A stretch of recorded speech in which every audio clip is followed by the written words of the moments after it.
What the fudge is this? No, really, what is this? Yeah, that's how it is. I haven't seen a player dominate Football Manager this badly against me in probably my whole time playing this game. While Dortmund had domination in my FM save, in real life it hasn't worked out so far due to many injuries. However, the Bundesliga is a league I enjoy, and that's why I started a save in the Bundesliga with Bayer Leverkusen. The goal is always to dethrone Bayern Munich, but I guess that's already been done. It's been a good day. As the record of the most goals scored in a Bundesliga season was broken last year by Robert Lewandowski, Haaland looked at that, scoffed. Only 41. Now I knew trouble was coming when I played Dortmund earlier in the season and lost 5-1. And you might be like, you're bad at this game, right? Well, I beat Bayern Munich at home. That one temporarily put me in second place in the Bundesliga. January came in, and of course, Newcastle came.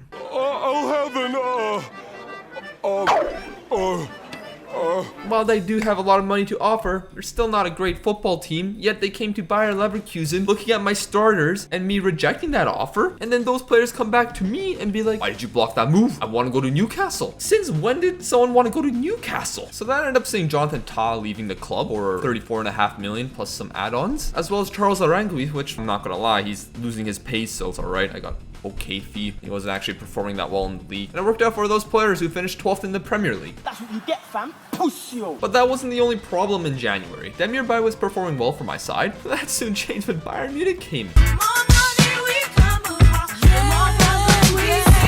And this guy caused such a storm. Bayern Munich came on deadline day, offered a loan with a 5 million option to buy. My favorite number 5. I rejected that. Demir Bay was getting pissed off. There was a time when he didn't show up to training. I didn't know where he went, but he eventually turned around and was happy to be with us for the rest of the season at least. But you thought the problems would end there in January? Nah.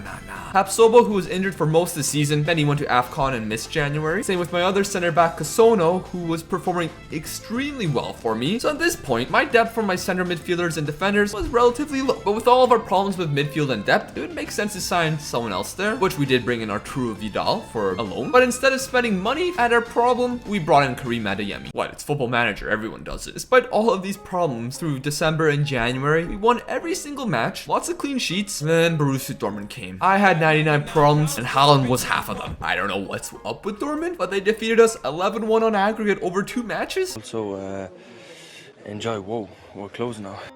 I got wrecked. And soon after, Bayern Munich would wreck me as well, with Musiala scoring in the first minute. But as the season went on, Bayern stayed in second and we stayed in third. The second half of the season, we were never really troubled with losing our Champions League spot. So I thought, hey, maybe we can win some silverware this year. I had a Europa League match to worry about. We had West Ham. We went to their yard, we dominated. We should have won by more than 1 goal probably with the chances we created, but we deserved to win, and they never really showed any sort of bite. There was injury problems, constantly having defenders injured. I forgot to register Fosu Mensah and Tapsoba in my Europa League squad because they were injured for the first half of the season, so they weren't in the initial squad registration. It would have been helpful because I had to start Arturo Vidal as a right back, and as you can see, isn't really too suitable as a right back. But we were dominating West Ham. They were having another stinker of a performance once again. Things seemed comfortable. Then Arturo Vidal decided to tackle Bowen. He was on a yellow card already, and he got sent off. There was 30 minutes left. We had a 1-0 aggregate lead. I had to try my best to make some changes. I had a backup right back, but he had half fitness left. But, put him on for the rest of the game. We'll be fine, right? Hired again. Antonio! You see most of West Ham's attackers are offside right here. Andrik isn't doing the best of his job at the moment. But then you look down a little and you see Retsos, the man that I mentioned earlier. He just came on because at first I didn't notice this happened. And then when I saw the replay, I thought, was this guy injured? No, I just brought him on. What? So many questions in my head as we see him trying to walk back up. It's too late. Antonio scores a header. I think I just made all these changes. Do I keep them? They have the momentum now. What do I do? And then here's their second shot on target of the game. In the 75th minute, Antonio gets free and scores, make it 2-0. We needed a goal. We didn't find one. And we were eliminated from the Europa League despite dominating over 150 minutes of the tie. Shifting back to the league, it was getting to a point where we weren't going to catch Dortmund and we weren't going to fall out of the top 4.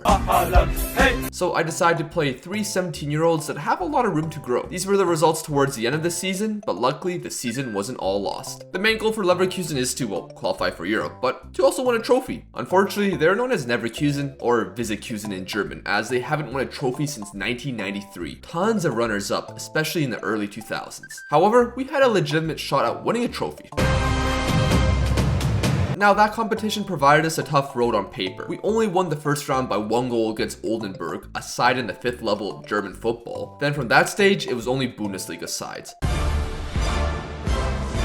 Augsburg in the 2nd round, Gladbach in the 3rd round, Leipzig in the quarterfinals, and then it was Bayern Munich in the semi-final. Could we upset the odds and make the final? Well, Musiala didn't help as he scored an absolute banger. I was more confused at how good he was at 19 than the goal itself, but I digress. However, Bayern weren't at their best as we had a nice passing play leading to an equalizer from Guiri. Then, late in the first half, Wirtz decided that he was the best attacking midfield wonder kid in the Bundesliga and won up Musiala's wonder goal with one of his own. Nothing happened for the rest of the match as we made the final to the DFB Pokal. It wouldn't be against Dortmund, thankfully, but instead, it was Mainz, a Mainz side that finished 13th in the Bundesliga and hired Ruud Gullit as manager. So finally, Leverkusen had the perfect opportunity to win a trophy and to end this Leverkusen curse. But before that, Dortmund ended up winning the Bundesliga quite comfortably. They had one of the best seasons in Bundesliga history, 3 points behind the record tally. Haaland ended up with 60 goal contributions. His partner Malen nearly got 30. Marco Reus and Rafael Guerre both got the most assists in the league. Meanwhile, Marco Reus is now a favorite personnel. But let's bring up Erling Haaland once again. He's a legend at the club. He's a legend above Jurgen Klopp. Erling Haaland is above Marco Reus, who's been at the club for nearly a decade and stayed loyal to them for many parts in his career when he probably could have won anywhere else. I just found that wild. Nevertheless, we had a trophy to win. We mentioned our tough road to the final, so how did Mainz get here? Sunshine, lollipops, and green. Anyways, while both sides were wearing red, we were dominating the match. We scored early, then we had chance after chance after chance, but yet the score remained 1-0. But then in the second half, Mainz, off a throw-in, had some sort of routine ready, and it somehow worked, and the match was tied 1-1, just like that. I was shocked, but we had to continue. Went straight down the pitch, Adeyemi got near goal. All Mainz could do was trip him up, which Guiri put in the back of the net. Then as the second half went on, we hit the crossbar, and there was a point where our left back was super high up the pitch. Hapsoba, our left center back for this match, walked in front of the center line to be right beside Demirbay for some reason, while our right center back, Cassano, was behind the line. Maybe there was a miscommunication between the two. I don't know. But that caused a whole path to open up for Burkhardt. He goes on a one-on-one. He scores it and puts in the back of the net. I'm shocked. And we go to extra time. Then the match goes to the 115th minute. Mainz are playing some nice stuff. I get a little worried. So worried that they score. I'm at a loss of words. I try to make some tactical changes that obviously don't end up working. I lose a cup. I continue the Leverkusen tradition. But most of all, I'm just confused. Our team performed really well. I got FM'd at the worst possible point of the season. And probably one of the biggest upsets in DFB Pokal history. By the way, Dortmund, please tell Haaland, please.